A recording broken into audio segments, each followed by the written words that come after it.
West Virginia Senator Robert Byrd has died at the age of 92.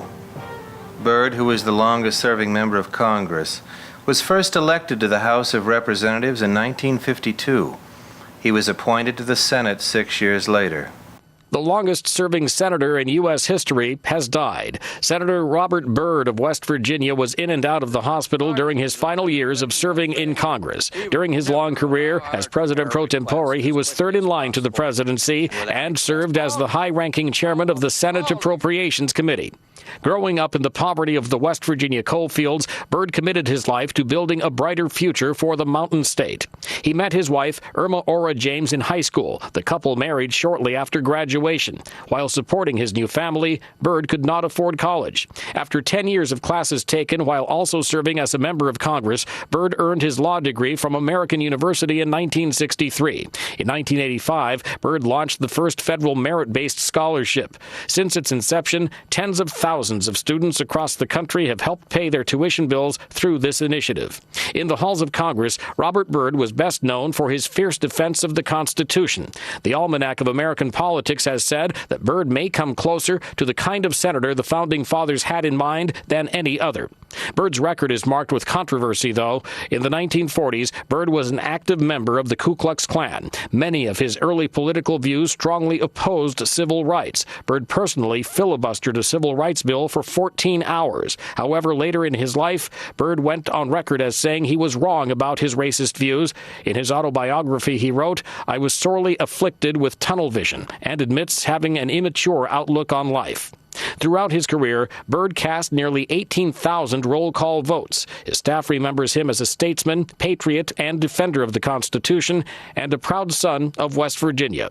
Senator Byrd was married for nearly 69 years. His wife passed away in March 2006 after battling a long illness. Robert Byrd considered himself blessed to have 2 daughters, several grandchildren, and numerous great-grandchildren. Mike Gracia, The Associated Press. Supreme Court nominee Elena Kagan pledged at her Senate confirmation hearing on Monday to show the, quote, even-handedness and impartiality, end quote, the Constitution demands, this if she's confirmed, and to offer proper deference to Congress and the laws it makes. I'm only sorry that, if confirmed, I won't have the privilege of serving there with Justice John Paul Stevens. His integrity, humility, and independence, his deep devotion to the court, and his profound commitment to the rule of law. All these qualities are models for everyone who wears or hopes to wear a judge's robe. If given this honor, I hope I will approach each case with his trademark care and consideration.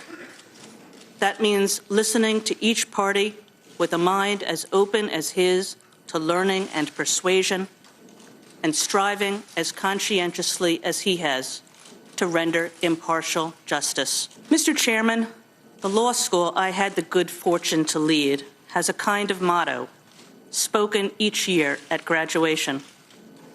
We tell the new graduates that they are ready to enter a profession devoted to those wise restraints that make us free. That phrase has always captured for me the way law and the rule of law matters. What the rule of law does is nothing less than to secure for each of us what our Constitution calls the blessings of liberty, those rights and freedoms, that promise of equality that have defined this nation since its founding.